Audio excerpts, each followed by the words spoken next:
Today we are discuss about the representation of complex number in a Cartesian plane.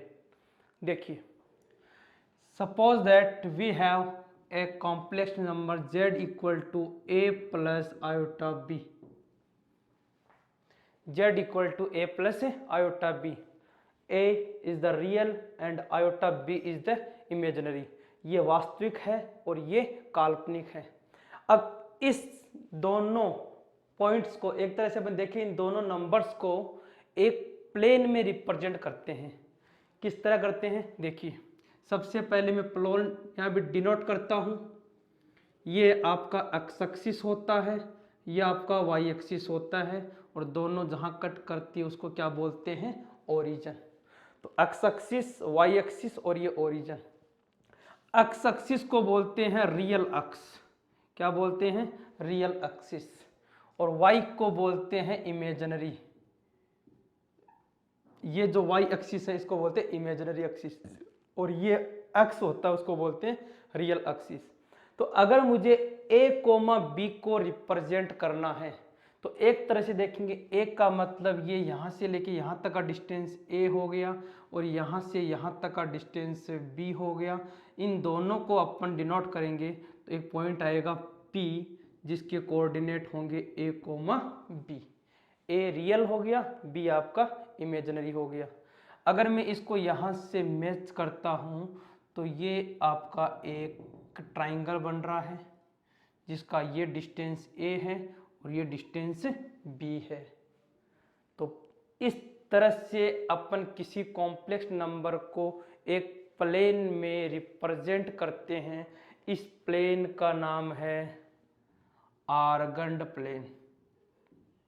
आर्गंड plane या इसको हम बोल सकते हैं कॉम्प्लेक्स प्लेन. कॉम्प्लेक्स प्लेन, कोई भी नंबर दिया गया है इसको अपन एक प्लेन में रिप्रेजेंट करते हैं. इस प्लेन का नाम है आर्गंड प्लेन या फिर कॉम्प्लेक्स प्लेन. अब देखिए, यहाँ पे दो बातें अपन नोट करेंगे. पहली बात कि ये जो पॉइंट P है जिसके कोऑर्डिनेट में a कोमा b ले रहा हूँ, ओरिजिन से कितना डिस्टेंस के ऊपर है. जो O से लेके जो ओरिजिन तक का डिस्टेंस है OP, इस OP को मैं बोलूँगा R. और ये डिस्टेंस कैसे फाइंड करेंगे, जैसे अपन कोऑर्डिनेट में डिस्टेंस फॉर्मूला लगाते हैं a माइनस 0 का स्क्वायर और b माइनस 0 का स्क्वायर. ये हो गया आपका a square plus b square. तो इस तरह से आप यहाँ पे इस r का वैल्यू फाइंड कर सकते हैं. इसी तरह से ये जो OP है वो x एक्सिस के साथ मान लीजिए थीटा एंगल बना रही है, तो यहाँ से आप थीटा का वैल्यू भी निकाल सकते हैं.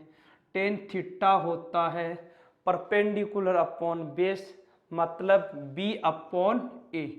टेन थीटा का वैल्यू b अपॉन ए है तो यहाँ से थीटा का वैल्यू क्या मिल जाएगा, टेन इनवर्स b अपॉन ए. टेन इनवर्स b अपॉन ए.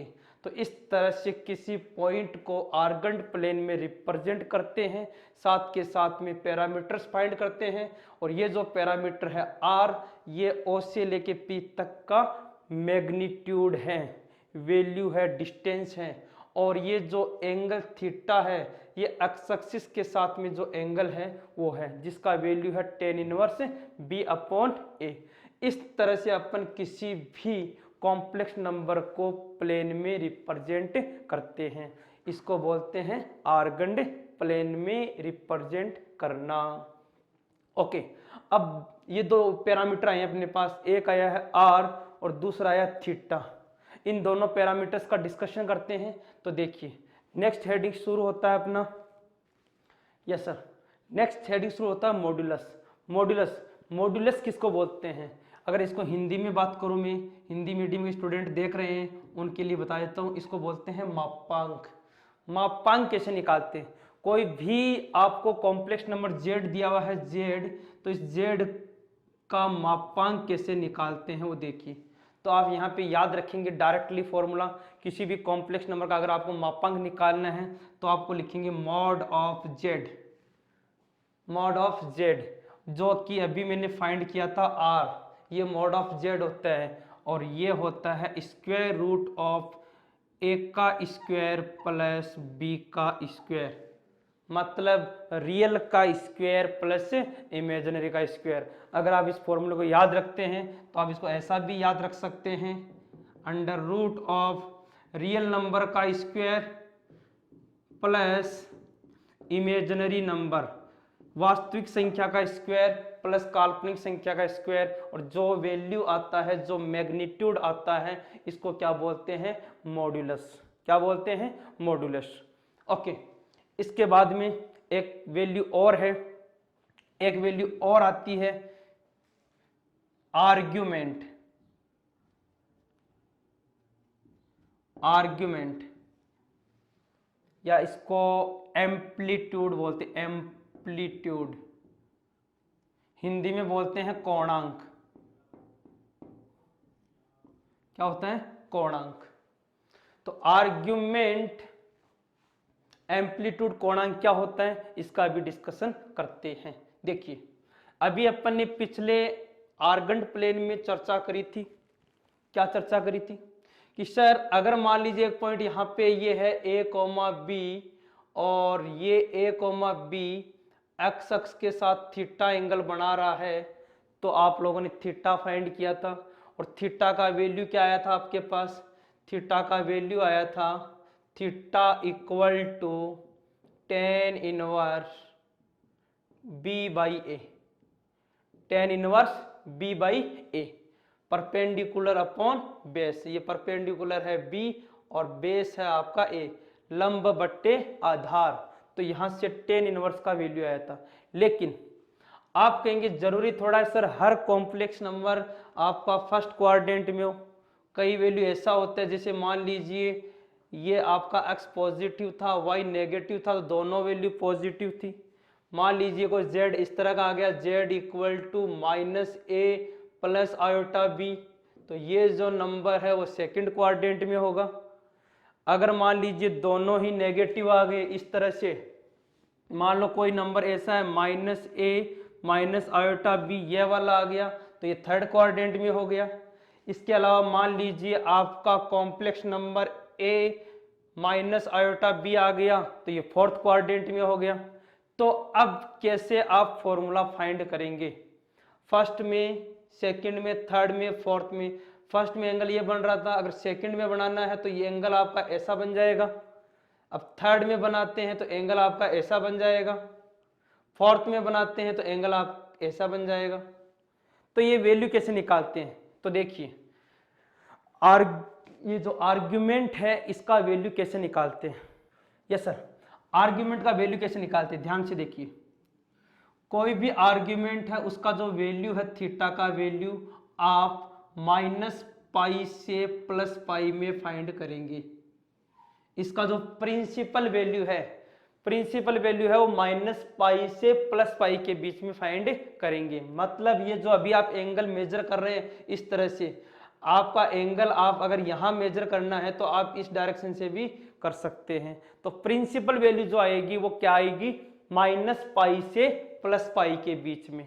ओके, मान लीजिए आपका कोई नंबर यहां पर है फर्स्ट क्वाड्रेंट के अंदर, ये वाला वैल्यू, तो आपका थीटा आएगा tan इनवर्स बी बाई ए, कोई दिक्कत नहीं है। लेकिन मान लीजिए कोई नंबर आपका यहां पर है z equal to minus A plus iota B है, सेकंड क्वाड्रेंट में है, तो आपका थीटा आएगा pi minus tan inverse B by A, pi minus tan inverse B by A.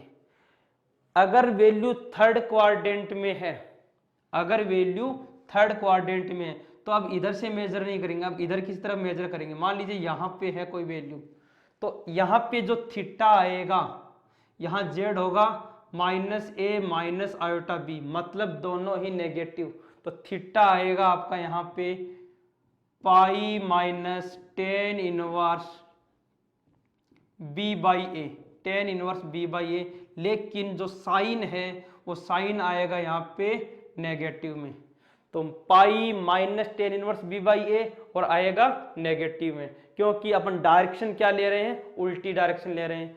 और अगर आपका z फोर्थ क्वाड्रेंट में है, मतलब z equal to A minus iota B है, इसका मतलब है यहाँ थीटा जो आएगा वो आएगा tan inverse B by A in negative.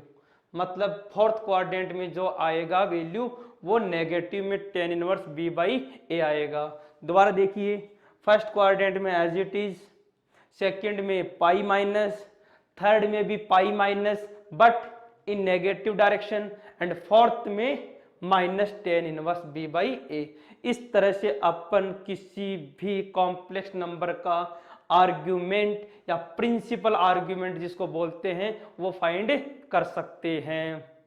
तो ये हो गया आपका आर्ग्यूमेंट, और पिछला कौन सा था आपका, मॉड्यूलस।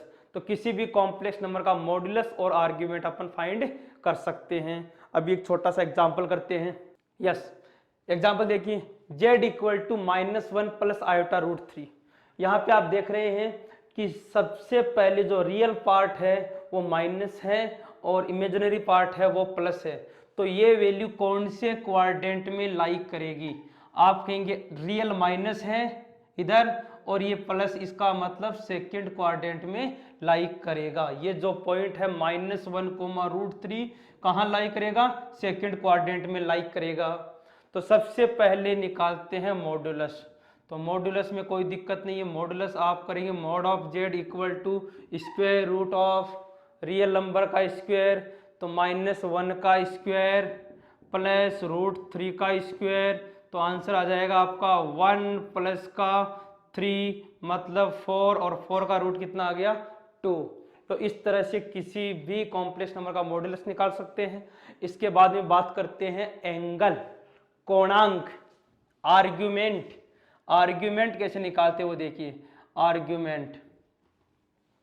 आर्ग्यूमेंट का फॉर्मूला बताया था आपको, theta equal to, yes sir, कौन से क्वाड्रेंट में है, सेकंड में, और सेकंड में आंसर क्या आता है, pi minus tan inverse B by A root three upon minus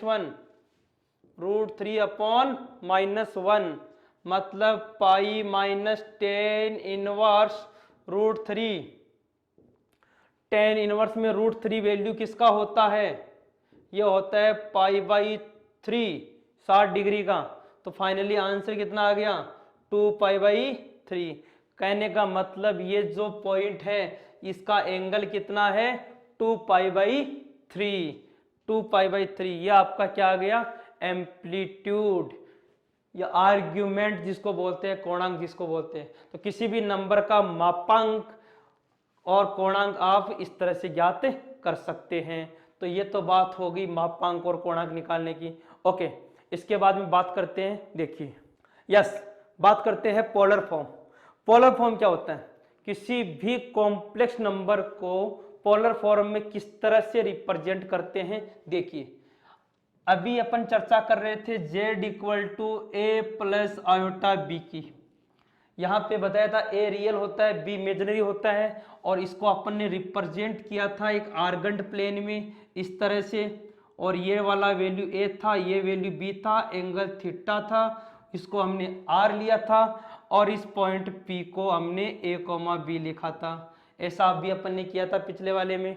okay, तो यहाँ से देखिए मैं दो वैल्यू निकाल रहा हूँ, एक निकाल रहा हूँ साइन थीटा और दूसरा निकाल रहा हूँ कोस थीटा। तो सबसे पहले हम बात करते हैं कोस थीटा की। कोस थीटा क्या होता है, आधार बटे कर्ण बेस अपॉन हाइपोटेनियस, मतलब ए अपॉन आर। इसी तरह से साइन थीटा क्या होता है, बी अपॉन आर, मतलब लंब बटे कर्ण परपेंडिकुलर अपॉन हाइपोटेनियस। तो यहां से दो वैल्यू मिल जाएगी, एक वैल्यू मिलेगा ए का, दूसरा मिलेगा बी का। ए का वैल्यू क्या है, यहां से आप बताएंगे ए का वैल्यू है आर कोस थीटा। इसी तरह से बी का वैल्यू क्या है, आर साइन थीटा। आपने ए और बी दोनों की वैल्यू निकाल ली। ए और बी दोनों की वैल्यू अपन यहाँ जेड में रिप्रेजेंट करेंगे। तो यहाँ से क्या आ जाएगा, देखिए जेड इक्वल टू ए का वैल्यू क्या है r cos theta, r cos theta plus iota, B की जगह क्या लिखेंगे आर साइन थीटा, तो ये हो गया आपका आर साइन थीटा। तो finally z equal to r cos theta plus iota sine theta. इस तरह से किसी भी कॉम्प्लेक्स नंबर का जो फॉर्म होता है आर एंड थीटा की फॉर्म में, इसको बोलते हैं पोलर फॉर्म, कॉम्प्लेक्स नंबर का पोलर फॉर्म। तो आर ओरिजिन से पॉइंट पी तक का डिस्टेंस है जिसको अपन मॉड्यूलस बोलते हैं। थीटा यहाँ पे आर्ग्यूमेंट है कि ये पॉइंट एक्स एक्सिस के साथ जो एंगल बना रहा है उसका है थीटा। तो यहाँ से दोनों फॉर्म आर एंड थीटा की फॉर्म में होती है। ये जो फॉर्म होती है इसको बोलते हैं कार्टेशियन फॉर्म, और ये जो फॉर्म होती है इसको बोलते हैं पोलर फॉर्म। तो इस तरह से कॉम्प्लेक्स नंबर के दो फॉर्म पढ़ लिए, कार्टेशियन एंड पोलर फॉर्म। कई बार क्वेश्चन आता है, देखिए यस क्वेश्चन देखिए, z equal to -1 plus iota in polar form. तो सबसे पहले इसको कन्वर्ट करना है पोलर फॉर्म के अंदर, कि पोलर फॉर्म में किस तरह से रूपांतरित कर सकते हैं। तो यहाँ पे आपको दो ही पैरामीटर फाइंड करने होंगे। पहला z जिसको अपन बोलते हैं r क्या होगा आपका अंडर रूट ऑफ a का स्क्वायर b का स्क्वायर, तो -1 का स्क्वायर प्लस 1 का स्क्वायर, मतलब आ गया आपका √2। तो ये तो आ गया आपका r का वैल्यू जिसको अपन बोलते हैं मापांक। सेकंड जो है वो है आपका थीटा का वैल्यू। अब बताइए कौन से क्वाड्रेंट में है। आप कहेंगे सर माइनस और प्लस, ये माइनस है और ये प्लस है, तो कौन सा क्वाड्रेंट हुआ सेकंड क्वाड्रेंट। सेकंड क्वाड्रेंट में एंगल कैसे निकालते हैं, पाई माइनस टेन इनवर्स 1/-1, मतलब पाई माइनस ये कितना हो गया π/4, फाइनली कितना आ गया 3π/4, थीटा वैल्यू 3π/4। तो आपका पोलर फॉर्म क्या बन गया, z equal to √2 cos 3π/4 plus iota sine 3π/4। तो ये आपका कॉम्प्लेक्स नंबर बन गया आर एंड थीटा की फॉर्म में। ओके, तो ये तो थी basic information about argument and modulus and representation of polar form. Okay, next जो है वो है बहुत इंपॉर्टेंट, जहां से क्वेश्चन बनते हैं, वो है प्रॉपर्टीज।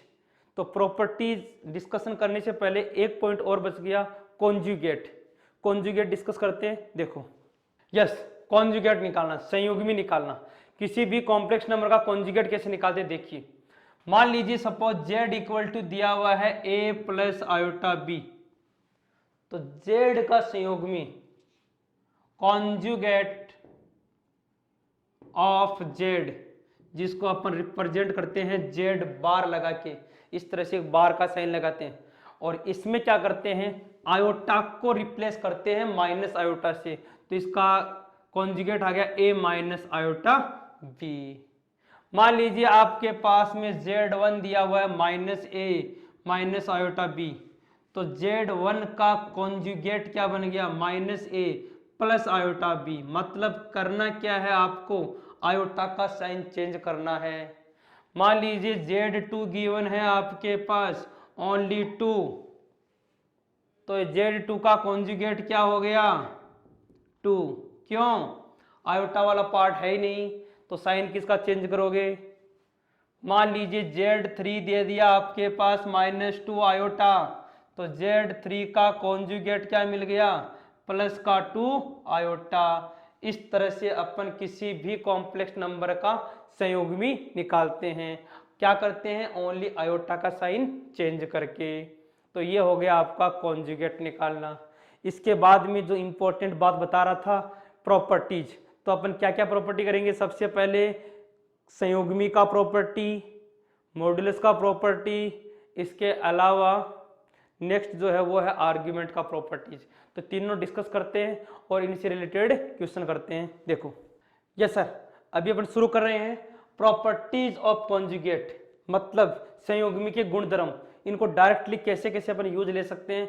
इनके दो तरह के क्वेश्चन बनते हैं। कई बार तो डायरेक्ट प्रॉपर्टी बेस्ड क्वेश्चन बनता है जिसमें आप डायरेक्टली प्रॉपर्टी यूज करेंगे आंसर आ जाएगा, और सेकंड कई बार क्वेश्चन अपन प्रॉपर्टी से करेंगे तो बहुत इजी हो जाता है बजाय पूरा सिंप्लीफाई करने के। जैसे देखो, सबसे पहले किसी कॉम्प्लेक्स नंबर का मैग्नीट्यूड निकालो या इसके कॉन्जुगेट का मैग्नीट्यूड निकालो, दोनों का मैग्नीट्यूड सेम आएगा। कैसे आएगा देखो ध्यान से।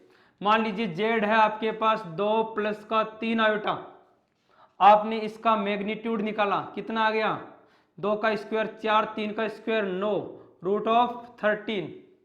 जेड का कॉन्जुगेट क्या हो गया जेड बार, तो जेड बार क्या हो गया 2 माइनस 3 आयोटा। जेड बार का मैग्नीट्यूड निकालेंगे तो भी कितना आएगा 2 का स्क्वायर 4 प्लस का 9, 4 प्लस का 9 मतलब 13, रूट का 13। तो कहने का मतलब किसी कॉम्प्लेक्स नंबर का मैग्नीट्यूड और उसके संयुग्मी का मैग्नीट्यूड हमेशा क्या आएगा इक्वल आएगा। ओके, सेकंड, किसी कॉम्प्लेक्स नंबर को उसके संयुग्मी से मल्टीप्लाई करते हैं, किसी कॉम्प्लेक्स नंबर को उसके संयुग्मी से मल्टीप्लाई करते हैं तो क्या मिलेगा मैग्नीट्यूड का स्क्वायर। देखो कैसे, मान लीजिए जेड आपको गिवन है a प्लस आयोटा b, तो जेड बार क्या हो जाएगा a माइनस आयोटा b। दोनों को मल्टीप्लाई करेंगे जेड इंटू जेड बार। देखो formula a plus b a minus b क्या होता है a square minus b square, तो a square minus iota square b square मतलब a square plus b square, जिसको फाइनली क्या लिख सकते हैं अपन मॉड ऑफ जेड का स्क्वायर। तो mod of z square equal किसके होता है जेड इंटू जेड बार के। ओके, इसके बाद में property number third, property number third क्या लिखी हुई है कि अगर दो कॉम्प्लेक्स नंबर दे रखे हैं उनके ऊपर आपको कॉन्जुगेट निकालना है तो आप चाहें तो सेपरेट भी कॉन्जुगेट निकाल सकते हैं। जैसे मान लीजिए आपके पास लिखा है 2 प्लस का 3 आयोटा और 1 माइनस का आयोटा, इस पूरे का कॉन्जुगेट निकाल रखा है। तो आप पूरा कॉन्जुगेट निकालने से बेटर है आप डायरेक्टली ऐसा भी कर सकते हैं 2 माइनस 3 आयोटा इंटू 1 प्लस का आयोटा, दोनों का अलग अलग कॉन्जुगेट भी निकाल सकते हैं। वही इंफॉर्मेशन यहाँ आपको माइनस वाले में मिलेगी। बस करना क्या है, सॉरी प्लस का था तो प्लस, यहाँ भी plus, same as it is minus में होगा। अगर मल्टीप्लाई में कर रखा है, मान लीजिए दो नंबर मल्टीप्लाई में है, ये Z1 है Z2 है, इस पूरे का कॉन्जुगेट कर रखा है तो आप दोनों का अलग अलग कॉन्जुगेट कर सकते हैं, पहले का कॉन्जुगेट इनटू दूसरे का कॉन्जुगेट। इसी तरह डिवाइड के अंदर, डिवाइड में मान लीजिए ऐसा लिखा हुआ है, डिवाइड में ऐसा लिखा हुआ है 1 प्लस का 2 आयोटा अपॉन 2 माइनस का 3 आयोटा और पूरे का कॉन्जुगेट निकालना है। तो आप क्या करेंगे, इसको ऐसा कर सकते हैं 1 प्लस 2 आयोटा इसका कॉन्जुगेट अपॉन 2 माइनस 3 आयोटा इसका कॉन्जुगेट। तो फाइनली क्या आंसर आ जाएगा 1 माइनस 2 आयोटा अपॉन 2 प्लस का 3 आयोटा। इस तरह से अपन अलग अलग निकाल सकते हैं। नेक्स्ट है कॉन्जुगेट का कॉन्जुगेट, किसी भी कॉम्प्लेक्स नंबर के कॉन्जुगेट का कॉन्जुगेट करते हैं तो वापस से आपको ओरिजिनल फॉर्म मिल जाता है। इसके बाद में नेक्स्ट है Z1 प्लस Z2 का होल स्क्वायर। नेक्स्ट है एट्थ आपका Z1 प्लस Z2 का होल स्क्वायर। तो आपको अभी बताया था कि जब भी मॉडुलस का स्क्वायर है तो इसको क्या लिखेंगे Z and conjugate of Z। तो यहाँ पे ये plus conjugate of that number. अब आप चाहें तो इसको और भी सिंप्लीफाई कर सकते हैं। कैसे, देखो Z1 plus Z2 as it is रहेगा आपका, इस पे आपको कॉन्जुगेट लगा रखा, मतलब आप दोनों पे अलग अलग लगा सकते हैं अकॉर्डिंग टू दैट प्रॉपर्टी। इस प्रॉपर्टी के अकॉर्डिंग आप दोनों पे लगा सकते हैं। तो Z1 का कॉन्जुगेट प्लस Z2 का कॉन्जुगेट। इसके अलावा इनको आप मल्टीप्लाई करेंगे तो मल्टीप्लाई कर सकते हैं। कैसे, यह वाला इससे मल्टीप्लाई होके क्या बन गया Z1 का कॉन्जुगेट प्लस Z2 का कॉन्जुगेट प्लस Z1 Z2 का हो गया, इन दोनों का हो गया। इसके बाद में है Z2 Z1 बार, Z2 Z1 बार प्लस Z1 Z2 बार, इस तरह से अपन मल्टीप्लाई कर सकते हैं। तो ये तो बन जाएगा Z1 का स्क्वायर, ये बन गया आपका Z1 का स्क्वायर, और ये बन गया आपका Z2 का स्क्वायर, प्लस ये एज इट इज हो गया Z1 Z2 बार प्लस Z2 Z1 बार। इस तरह से आप इसको ऐसा भी लिख सकते हैं। कई बार एग्जाम में डायरेक्टली प्रॉपर्टी आ जाती है, तो ये सब प्रॉपर्टीज आपको याद होनी चाहिए टिप्स के ऊपर, जिससे आप प्रॉपर्टी देख के डायरेक्ट आंसर लिख सकते हैं। ओके, तो ये था कॉन्जुगेट का प्रॉपर्टीज। इसके बाद में अपन चलते हैं आगे, प्रॉपर्टीज ऑफ मॉड्यूलस। देखो यस, अभी स्टार्ट करते हैं प्रॉपर्टीज ऑफ मॉड्यूलस। किसी भी कॉम्प्लेक्स नंबर का मॉड्यूलस है, उसकी क्या क्या प्रॉपर्टीज होती है, और प्रॉपर्टीज की हेल्प से अपन कैसे क्वेश्चंस को कितना शॉर्ट कितना जल्दी करते हैं वो देखिए। मोस्ट इंपॉर्टेंट, मान लीजिए z equal to a plus iota b कोई भी कॉम्प्लेक्स नंबर दिया हुआ है, तो इसका मैग्नीट्यूड कैसे निकालते हैं, mod of z equal to a square plus b square. ये तो अपन चर्चा कर चुके हैं पिछले वाले क्लास में, पिछले कॉन्सेप्ट में। यहां देखिए सबसे पहला, mod of z is always greater than equal to 0, मतलब कभी भी किसी भी कॉम्प्लेक्स नंबर का मैग्नीट्यूड नेगेटिव नहीं होता, 0 या 0 से बड़ा होता है। अब आप कहोगे सर 0 कब होता है, मैग्नीट्यूड ऑफ z 0 कब होता है, तो मैं कहूंगा mod of z equal to 0 only when then z equal to 0, z equal to 0। और z 0 कब होता है, जब a equal to 0 and b equal to 0। जब ये 0 होता है तो ये 0, और ये 0 होता है तो मैग्नीट्यूड क्या होता है, 0। अदरवाइज किसी भी कॉम्प्लेक्स नंबर का मैग्नीट्यूड हमेशा ग्रेटर देन 0 होता है। Okay, next property, property number 2, इसकी चर्चा आप कर चुके हैं कॉन्जुगेट में। कोई भी कॉम्प्लेक्स नंबर हो, उसका मैग्नीट्यूड उसके कॉन्जुगेट का मैग्नीट्यूड माइनस से मल्टीप्लाई करके मैग्नीट्यूड, और कॉन्जुगेट को माइनस से मल्टीप्लाई करके मैग्नीट्यूड निकाली। चारों ही केस में मैग्नीट्यूड जो है वो सेम आएगा, मॉडुलस जो है सेम आएगा, मापांक जो है सेम आएगा। थर्ड प्रॉपर्टी क्या है, थर्ड प्रॉपर्टी इंपॉर्टेंट है। देखिए Z1 Z2 का मापांक निकालना है, तो आप क्या लिखेंगे, सर दोनों को मल्टीप्लाई करने के बाद मापांक निकालने से बेटर है आप अलग अलग मापांक निकाल दीजिए, इसका मापांक एंड इसका मापांक। कोई बच्चा पूछेगा कि सर क्या ये 2 के लिए है या और भी ज्यादा के लिए हो सकता है। यस बिल्कुल, अगर कई बार कॉम्प्लेक्स नंबर इस तरह से लिखा हुआ जाता है एन टर्म तक, Z1 Z2 Z3 Z4 dot dot Zn, तो इसको हम क्या लिख सकते हैं, इसको हम लिख सकते हैं Z1 into Z2 into Z3 dot dot dot into Zn। मान लीजिए सपोज कोई क्वेश्चन आ गया हमारे पास, कि क्वेश्चन ये आ गया कि फाइंड मॉड्यूलस ऑफ 2 प्लस का 3 आयोटा इंटू 1 माइनस का आयोटा। तो एक तरीका तो आपके पास में ये हो गया कि दोनों को पहले मल्टीप्लाई करो और फिर इसका मैग्नीट्यूड मॉडुलस फाइंड करो। एक तरीका इसका ये है कि दोनों का अलग अलग मॉडुलस निकाल के आप आंसर निकाल सकते हैं, जो बहुत जल्दी होता है और फटाफट से आंसर निकाल सकते हैं। देखिए इसका मॉडुलस किसका कितना आएगा, इसका मॉडुलस आएगा अंडर रूट ऑफ 4 और 9, 4 प्लस का 9 इंटू इसका मॉडुलस कितना आएगा 1 और 1 2, फाइनली कितना आ गया रूट 13 और रूट 2 रूट 26। इस तरह से आप डायरेक्टली आंसर निकाल सकते हैं रूट 26। आप अगर इन दोनों को मल्टीप्लाई करके फिर मापांक निकालते तो भी आंसर इतना ही आता।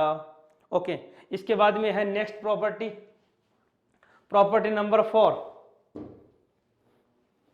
प्रॉपर्टी नंबर 4 में क्या कर रखा है, यहाँ पे 2 अलग अलग complex number numerator and denominator P upon Q की फॉर्म में लिखा हुआ है।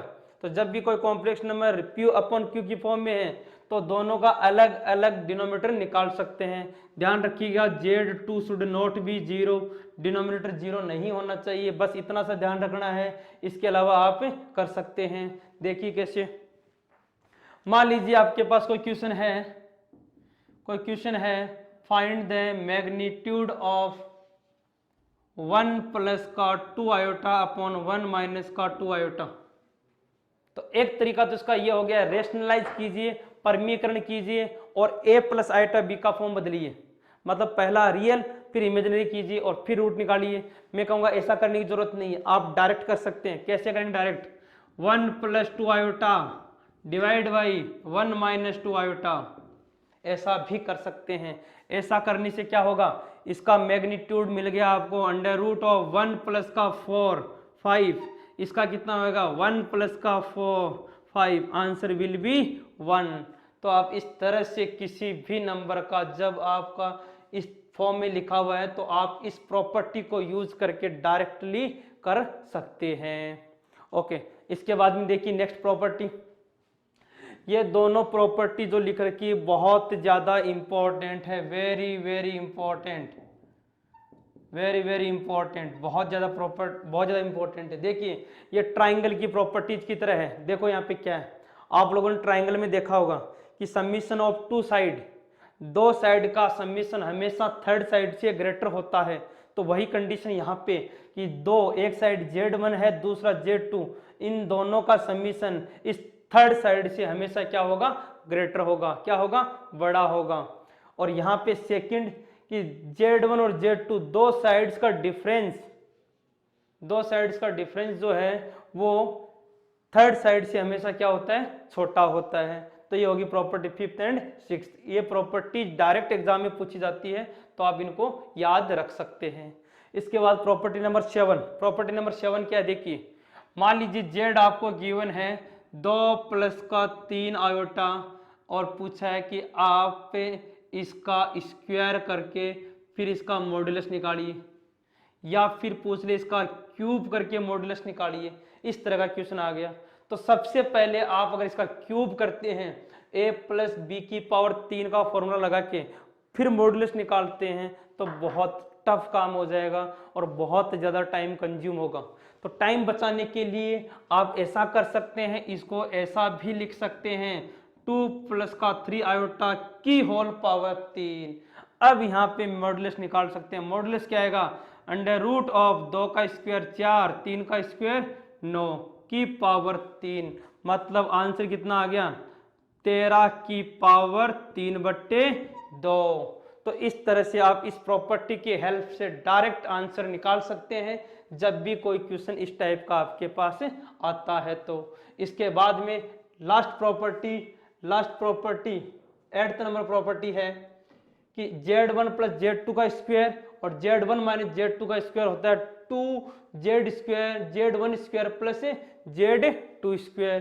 क्योंकि यहाँ पे अपन एक तरह से वेक्टर की तरह देखें तो वेक्टर में आप लोगों ने किया है a प्लस बी का whole square and a minus b का होल स्क्वायर। तो a प्लस बी का होल स्क्वायर में a square b square 2ab cos theta, a minus b में आता है a square b square minus 2ab cos theta. जब दोनों को ऐड करेंगे तो 2ab cos थीटा कट जाएगा, आंसर हो जाएगा 2a square plus b square. तो उस प्रॉपर्टी के बिहाफ आप इस प्रॉपर्टी को याद रख सकते हैं। तो ये हो गया प्रॉपर्टीज ऑफ मॉड्यूलस। ओके, इसके बाद में नेक्स्ट है properties of argument. Yes, next है प्रॉपर्टीज ऑफ आर्ग्यूमेंट। अभी अपने डिस्कस किया था आर्ग्यूमेंट कैसे निकालते हैं। आर्ग्यूमेंट निकालने का फॉर्मूला होता है theta equal to tan inverse imaginary upon real. Okay, तो यहाँ पे कुछ प्रॉपर्टीज है, उस बेस पे अपन क्वेश्चन को बहुत ही जल्दी कर पाते हैं। एक तरह से इनको आप ट्रिक समझ सकते हैं। देखिए पहला है आर्ग्यूमेंट ऑफ Z1 Z2। तो argument of Z1 plus Z2, जैसा कि मान लीजिए आपको दो अलग अलग कॉम्प्लेक्स नंबर Z1 और Z2 दिया है, उनका आर्ग्यूमेंट निकालना है। तो आप दोनों को मल्टीप्लाई करके आर्ग्यूमेंट निकालेंगे, उससे बेटर रहेगा आप दोनों का आर्ग्यूमेंट निकाल के प्लस कर देंगे। तो आप एक तरह से लॉग प्रॉपर्टी की तरह याद रख सकते हैं। लॉग में आपने पढ़ा होगा लॉग ए बी क्या होता है, log A plus log B. Similarly log A upon B क्या होता है, log A minus log B. तो आप लॉग की तरह आर्ग्यूमेंट की प्रॉपर्टीज को डायरेक्टली याद रख सकते हैं। इसके बाद में है आर्ग्यूमेंट ऑफ जेड की पावर एन। तो आप पावर आगे ले लेंगे, फिर आर्ग्यूमेंट ऑफ जेड निकाल लेंगे किसी भी कॉम्प्लेक्स नंबर का। ये देखिए argument of Z equal to 0, ये समझने वाली बात है। देखो मैं डायग्राम से समझा देता हूं। इधर देखिए, मान लीजिए आपके पास में लिखा है ओनली z इक्वल टू मान लो a लिखा हुआ है, या z इक्वल टू मान लो -a लिखा हुआ है, मान लो z equal to iota b लिखा हुआ है, या z equal to minus iota b लिखा हुआ है, तो ध्यान से देखिए, अगर आपके पास z equal to a, z equal to अगर रियल लिखा हुआ है, इसका मतलब ये पॉइंट कहाँ लाई करेगा, x अक्ष पे लाई करेगा, तो थीटा कितना हो जाएगा यहाँ पे 0 डिग्री। आंसर क्या हो जाएगा 0 डिग्री।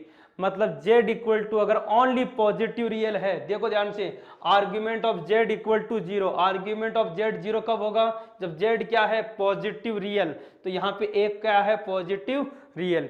इसी तरह से argument z equal to -a, यहाँ पे आप देख रहे हैं कि -a कहाँ लाई करता है, लेफ्ट साइड में -a,0, तो यहाँ पे जो एंगल बन रहा है वो कितना बन रहा है पाई 180।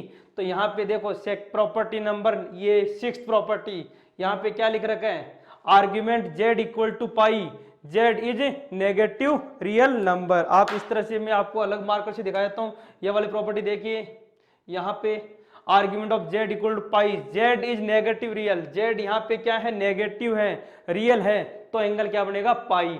यहाँ पे देखिए z equal to iota b, z equal to iota b, मतलब जब ओनली इमेजिनरी है और पॉजिटिव है, इमेजिनरी एंड पॉजिटिव, तो एंगल कितना है यहाँ पे 90 डिग्री। तो ये देखिए प्रॉपर्टी, यहाँ पे ये property argument iota y, y is greater than 0, y 0 से बड़ा है, तो आपका एंगल क्या बनेगा π/2 90 डिग्री।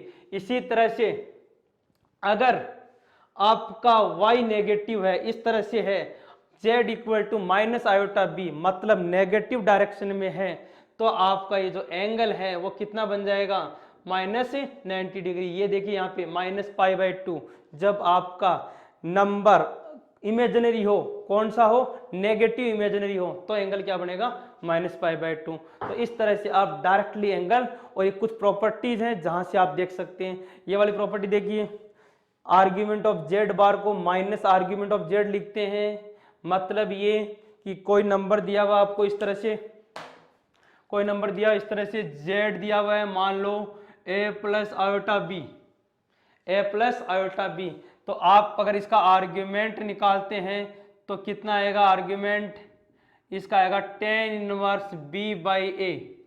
लेकिन अगर आप इसका कॉन्जुगेट निकालते हैं, मतलब z बार निकालते हैं, तो a माइनस आयोटा b, तो उस केस में अगर आप आर्ग्यूमेंट ऑफ z बार निकालेंगे तो -tan इनवर्स b/a आएगा। तो ये प्रॉपर्टी है ये वाली, जब भी किसी कॉन्जुगेट का आर्ग्यूमेंट निकालते हैं तो माइनस का साइन आगे लगा दो। तो इस तरह से ये होगी प्रॉपर्टीज ऑफ आर्ग्यूमेंट, जिसको अपन डायरेक्टली कर सकते हैं। ये भी बहुत ज़्यादा इंपॉर्टेंट है, ये प्रॉपर्टी बहुत इंपॉर्टेंट है, कई बार डायरेक्ट एग्जाम में पूछी जाती है। तो ये था प्रॉपर्टीज का कॉन्सेप्ट। तो आप प्रॉपर्टीज करेंगे, इसके बाद में जो क्लास होने वाली है इसमें अपन बहुत ही इंपॉर्टेंट टॉपिक लेके आएंगे, वो है De Moivre theorem, omega related question बहुत ज़्यादा एग्जाम में पूछे जाते हैं। तो आज के लिए इतना ही करते हैं, थैंक यू, बाय बाय।